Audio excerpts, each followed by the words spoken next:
I'm Mara Webster with In Creative Company, and today I'm joined by the wonderful Melanie Marnich to talk all about Apples Never Fall, for which she's the showrunner on.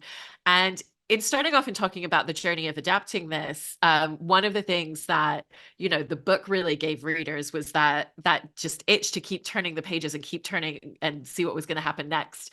And I've heard you say that it was really important to you to try and capture that in the way that you told the story on screen. And so I was very interested in how you set about creating that in the writing and running of the series to give it that feel and essence. Yeah, really good question. I called it the page turner energy in the show because the book is so propulsive. It's just Yeah. so wonderfully propulsive. But some of the things in the book that make you turn the page aren't things that it might be something internal with the character, an internal realization. And you have to figure out in a show how to externalize that. And so it was really doing a lot of work on what makes these characters tick to start with, doing a lot of backstory, really substantiating sort of where they are emotionally, where they are in terms of conflict within the family with each other.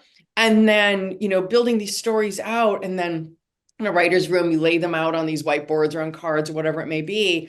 And, I may say in the room, like, oh, this looks like a great story, great arc for this character, great arc for the scene, whatever it may be.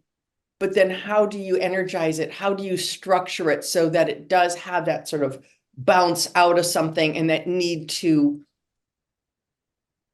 that way of like sort of creating a need, a propulsive need, in the story, and that keeps it moving forward. So for me, it was like deep emotional excavation combined with structure, like real structural rigor. And it's fun. It's like solving a puzzle. I love that, and obviously you have Annette Bening's character Joy is really kind of the nucleus of the story. And there's ripple effects from things that she says or her disappearance and the family's history as they're reassessing it. And so as you were kind of like going through the plot line and the narrative for the series, how did you want it to be that she's kind of the nucleus that creates these ripple effects on the rest of the family? And then we see kind of how that creates different imbalances. Yeah. Well, what's the saying? This isn't my quote, it's somebody's, and I can't remember whose. Your family knows how to press your buttons because they installed them. And Joy obviously is both part of, the installation process and also receiving plenty of installation. The first couple of sentences that went up on the whiteboards in the writer's room, for me, were what happened to Joy and why. So it wasn't just about this woman who goes missing. It was just as important to build this whole universe of what made it happen. What made it happen? And just trying to figure out always like the love and conflict in every direction. It's sort of like a Rubik's Cube, with each one of the kids, with Stan, with whatever, there was potential for great love always and great conflict. And so, and also what was very important, and the actors captured it so beautifully, in terms of like making the family in these performances all feel so lived in, so that Joy could walk into a room and see her kids, and immediately they are pressing each other's buttons. Immediately there is love in this direction, irritation in that direction, unfinished business in that direction, and it's all alive all the time. And it's alive before they enter the room for the scene. The family just didn't meet each other in the scene. They've known each other for 40 years. So the conflict, like doing backstories, really working on backstories and histories for the characters, let the present tense be very, very charged. And with that idea of family history, conflict's such a great place for exposition because there's another screenwriter that I remember hearing say that they loved conflict because in essence, you don't kind of say, oh, you didn't take the trash out last Tuesday unless you're annoyed about it. And so you're able to kind of like recreate and use dialogue to drive forward all these elements that wouldn't come up in dialogue naturally. And so I was interested in how that element of like the exposition of conflict actually really gave you a lot to put the family history in the series. Yeah, it was really smart from, Leon's brilliant book that what Joy doesn't realize is that she thinks retirement's going to be this great golden age. Everything's going to be wonderful. And instead, what it is, it's this can of gasoline in which a match gets dropped, And so she is quite idealistically going into this next chapter in her life thinking, as I like to say, that she's going to collect on all the sacrifices that she made her whole life with these kids, that suddenly that will come due and they'll be like, thank you, Mom. This was wonderful. Let us show you our appreciation. And when that doesn't happen, conflict, tension, anything that she submerged for the sake of the greater good for 40 years just explodes. It just comes to the surface, which I think that is from the book, and we were able to mine it, I think, in such a rich way for the show. And it was so fun, but it was like kind of the best kind of conflict that the characters don't even know is there until something incites it, and then it's like 20 years ago, this thing happened or whatever. And it's just an embarrassment of riches. Yeah. And I like the way that it also plays with that idea of perception versus reality, in terms of how does the world around them view this family and their dynamic and a marriage and their relationship with their kids. And then when something bad happens, how does that peel back the layers of people being like, well, I was always suspicious about this with the husband, and I always actually thought this. And so how did you want to kind of like, in essence, also do that for the audience? Because we come in at the beginning and we see this, lovely retirement, the kids are throwing it, everybody's happy. And then obviously episode by episode, we go much deeper. Yeah, it's peeling that onion, isn't it?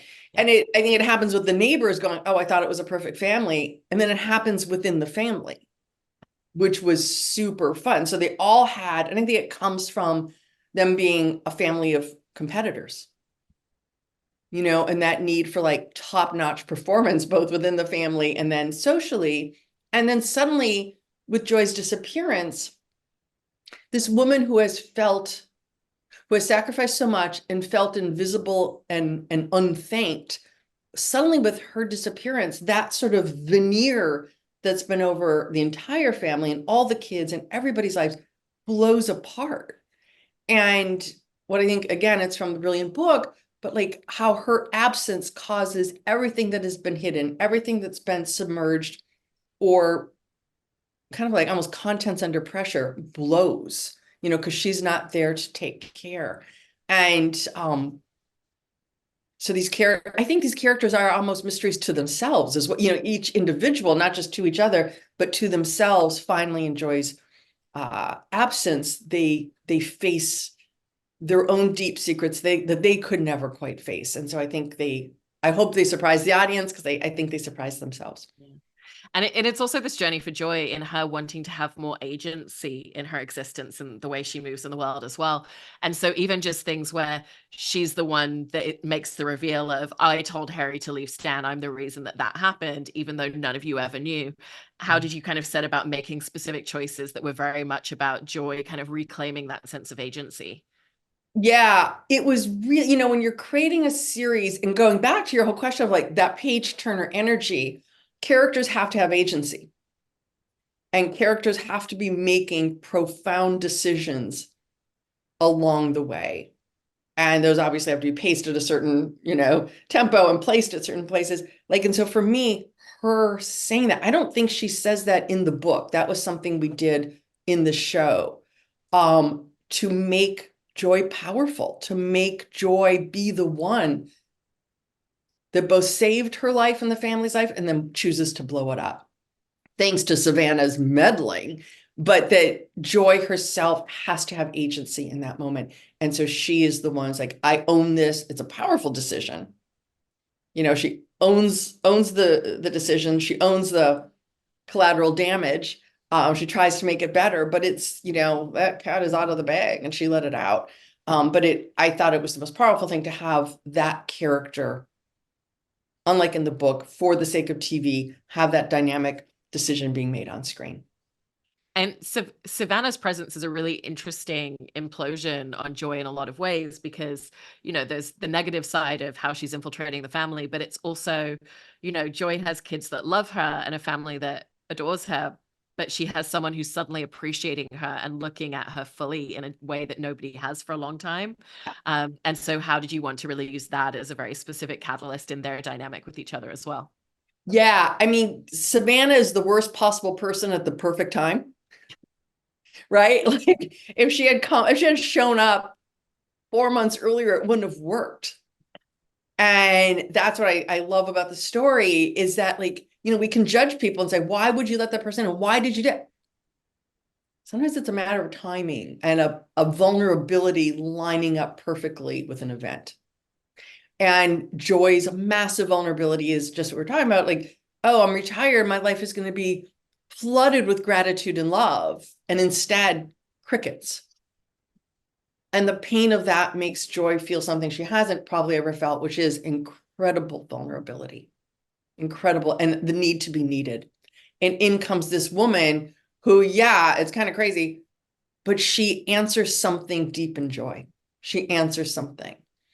And that is not to be underestimated, the power of that. And I think also Savannah's particular cunning with Joy, with Stan, with all the kids, is that she has, because she is a bit of a con artist, has a sense of where someone's weakness is, where a wound is, and how just to either play into it or to press on it, and I mean, read the newspapers. This happens a lot, it's not a rare thing.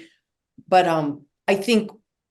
I hope what the show is also able to convey, yes, Joy was vulnerable, and particularly in that exact window of time, she was so vulnerable. But Savannah is also a broken person. And she's there because she broke in a certain way as a child. And that created a certain person that shows up to do this thing, but that she and Joy, over the course of this story, answer something in each other for each other. Absolutely. And in jumping into spoiler territory for the series, I wanted to talk about Sam Neill's character Stan as well, because, ultimately we find out that he hasn't done anything, but we have to carry him to a place as a character that the audience and his own children believe that he could have, to the point where they stop talking to him and they're not on his side. And yet you also don't want to kind of like tip your hand too early and give too much away. And so what were the intricacies that came with making sure that you created that believability of, we don't know, but maybe he was involved in something, and everything that came with that? Yeah, it's so ironic because Sam Neill is like such a deer of a human being. Like, I would say this is what do you call it, against character? Like, Stan is super fun to create, but it's threading a very delicate needle because he too has this profound wound from back in the day, that makes, we all do, that makes us move through the world as we move through it. In his case, what is his sort of tragedy and the, petard upon which he's hoist is that everybody, what he confesses at the end about the violence of his father being in him, even though he kept that secret from his whole family had a sense of violence in him because of how he acted, because of his departures from the family, because of his outbursts, his coaching, whatever it may be. And so the irony and the sad part of poor Stan, he's like, I didn't do it. Yet everybody thinks he could have. And that's his great shame and his great dismay. Like, he thinks he's been this great man, and to realize his own children are like, he could have killed her, is shocking, is shocking to him. And so it was a really fun character to write, that, someone who you have to be able to believe could have done it, yet you still need to find a way to make him admirable, believable, grounded. You want to spend time with him. You understand, I hope he's complex. I hope he comes across as complex as we intended. And even just in terms of the way that you've brought us into each of the characters individually, and that structure of, this episode is going to focus on Amy, this episode is going to focus on Troy.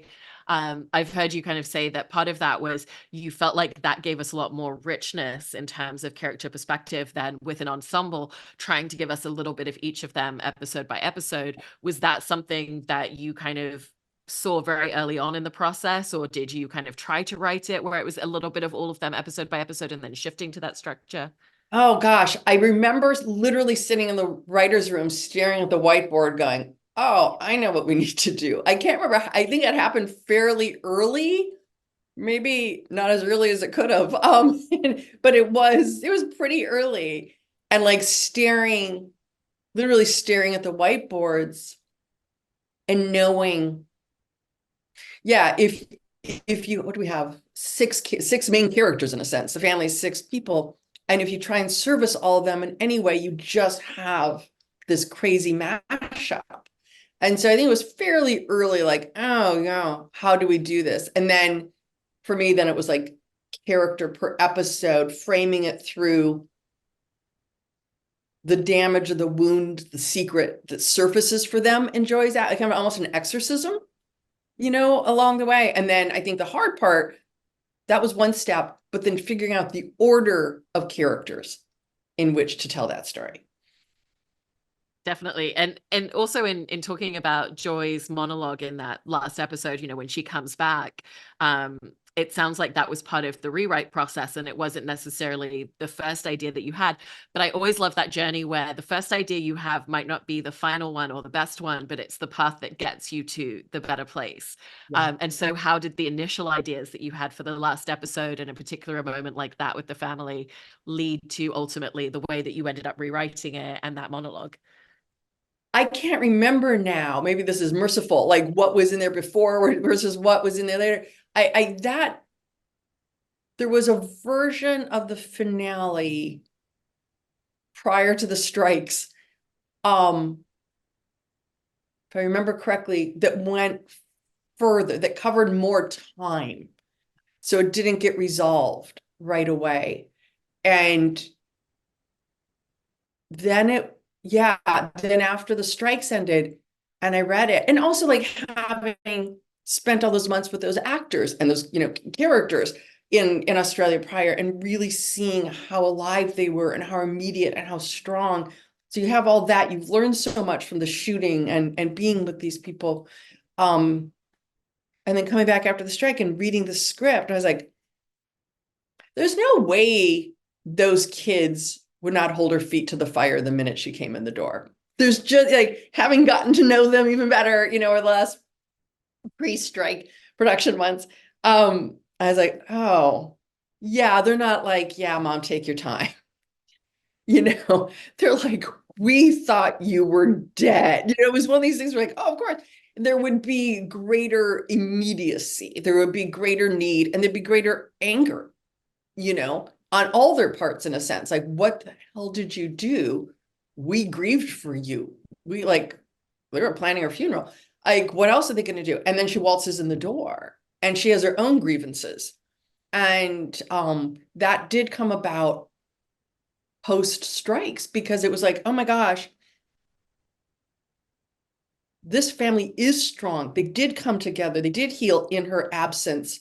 But now after going through all of this and realizing their love for her, when she's there, what is also there is you owe us an explanation. And she's no chump. She steps up and lets them have it. And I think that came from getting to know them better as characters, during shooting.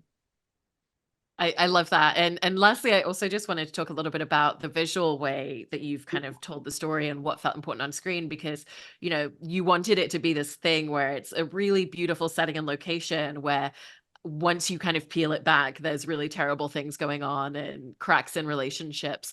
And so what was important to you in terms of the visual landscape of the show in order to create that feeling? Do you mean location? Do you mean house? Do you mean Just kind of like overall in terms of like, yeah, like locations, production design. Yeah, we have brilliant production designer, Tony Fanning. What was very important to me, like the joke I always made was, it's clear something bad happened here, but we always want people to swing by for gin and tonic. I wanted the house to have this lived-in warmth that felt like it had history, that was like, oh, something's going on, but that you yourself as a viewer can imagine yourself walking in that door and spending time. It was a family home. It held you. It wasn't a distant, magnificent, rich set piece. It was a family home that a family lived in, grew in, fought in, loved in. That was very, very important to me, because the thing did have to have an authenticity. And so a lot of time and attention went into that. They're a tennis family, so it had to have a tennis court, which is no small thing. So we wound up building 2 identical houses. one on a stage that had a smaller tennis court that looked fine out the window, and then another identical house on a back lot with a full-size tennis court when we needed it. So it was that authenticity was extremely important, and the lived-in quality. I keep saying that, but that's it. I love that. Well, it sounds like it was such a wonderful experience kind of adapting this book for you. And I love hearing all the details about what went into it. So thank you so much, Melanie. I really appreciate it. Thank you for your time. I appreciate it. Lovely.